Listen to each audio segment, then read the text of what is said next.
Kopi membuat segalanya menjadi masuk akal.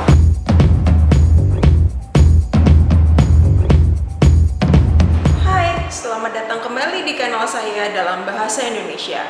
Hari ini kita akan membahas tentang laju reaksi dan faktor-faktor yang mempengaruhi laju reaksi. Kenapa ya? Pembahasan tentang laju reaksi ini dalam dunia kimia dan sains secara umum menjadi sangat penting. Yuk kita mulai. Salah satu industri kimia yang sangat penting bagi kelangsungan kehidupan di muka bumi adalah industri pembuatan pupuk. Kenapa ya industri pembuatan pupuk menjadi penting? Pupuk adalah nutrisi tambahan yang kita berikan ke media tanam untuk membuat tumbuh kembang suatu tanaman menjadi optimal. Tanaman yang saya maksud ini meliputi tanaman buah, tanaman hias, tanaman bunga, hingga tanaman yang penting untuk bahan pangan kita dan juga hewan ternak, misalnya tanaman jagung, tanaman gandum, dan tanaman padi. Kita bisa bayangkan, tanpa pupuk dan industrinya, kita kan kesulitan untuk memenuhi kebutuhan dasar manusia dan hewan ternak. Salah satu senyawa yang sangat penting dalam pupuk adalah amonia. Nah, amonia ini diproduksi dengan cara mereaksikan gas nitrogen dengan gas hidrogen hingga menjadi gas amonia. Kalian bisa bayangkan jika produksi amonia terlalu lambat, maka nantinya produksi pupuk juga terlambat dan kita akan kesulitan untuk bisa memenuhi kebutuhan pangan manusia dan hewan ternak.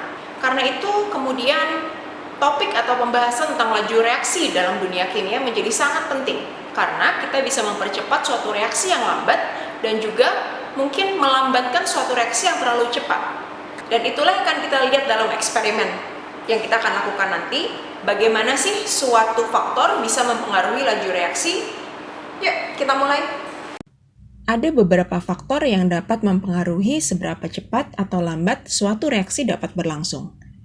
Konsentrasi reaktan, suhu reaksi, ukuran partikel dari reaktan, tekanan reaksi jika reaktannya ada dalam bentuk gas, dan keberadaan katalis dalam reaksi. Salah satu faktor yang mempengaruhi laju reaksi adalah konsentrasi suatu zat. Hari ini kita akan mereaksikan sodium tiosulfat dengan asam klorida dan kita akan membuat variasi atau membuat konsentrasi sodium tiosulfat berbeda-beda dalam 5 reaksi dan kita akan melihat bagaimana konsentrasi yang berbeda ini akan mempengaruhi waktu dalam laju reaksi. Ketika sodium tiosulfat bereaksi dengan asam klorida, salah satu produk yang dihasilkan adalah endapan sulfur atau belerang. Kita dapat mengamati laju pembentukan sulfur dengan cara meletakkan gelas kimia di atas gambar atau tulisan dan mencatat waktu yang diperlukan sejak seluruh reaktan tercampur hingga gambar atau tulisan itu tidak terlihat lagi karena endapan sulfur. Hal lain yang perlu diperhatikan jika kalian ingin mengerjakan eksperimen ini adalah jenis bahaya dari bahan-bahan kimia yang digunakan dan juga dihasilkan agar kalian mengetahui alat pelindung apa yang kalian perlukan. Asam klorida bersifat korosif, jadi kalian perlu mengenakan sarung tangan. Sulfur dioksida yang dihasilkan dari reaksi ini adalah racun bagi tubuh dalam kadar tertentu jika terhirup. Dia juga dapat menimbulkan iritasi jika terkena kontak dengan mata kita. Jadi, masker lab dan kacamata lab juga perlu dikenakan ya. Ini adalah tabel pengamatan sekaligus rincian eksperimen yang saya lakukan. Saya hanya mengubah konsentrasi sodium tiosulfat tanpa mengubah faktor lainnya.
Selanjutnya, saya membuat grafik dengan data konsentrasi sebagai variabel bebas pada sumbu X dan data waktu sebagai variabel terikat pada sumbu Y. Kurva yang ditunjukkan memiliki kecenderungan eksponensial seperti terlihat. Sebagai alternatif, saya membuat grafik lain dengan data konsentrasi sebagai variabel bebas dan data seperwaktu sebagai variabel terikat. Kali ini, pengaruh konsentrasi reaktan terhadap waktu reaksi lebih mudah dilihat, yaitu berbanding lurus. Grafik yang kita hasilkan dari data eksperimen kita menunjukkan dan membuktikan bahwa konsentrasi suatu zat bisa berpengaruh langsung terhadap laju suatu reaksi. Dalam hal ini, ketika kita menggunakan konsentrasi sodium tiosulfat yang lebih tinggi, maka laju reaksi pun semakin cepat.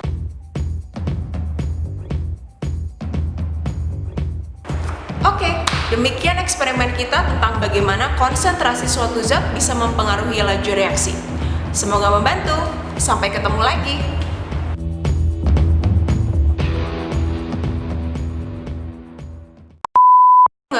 Hingga tanaman yang sangat penting bagi kita karena kita memerlukannya untuk memenuhi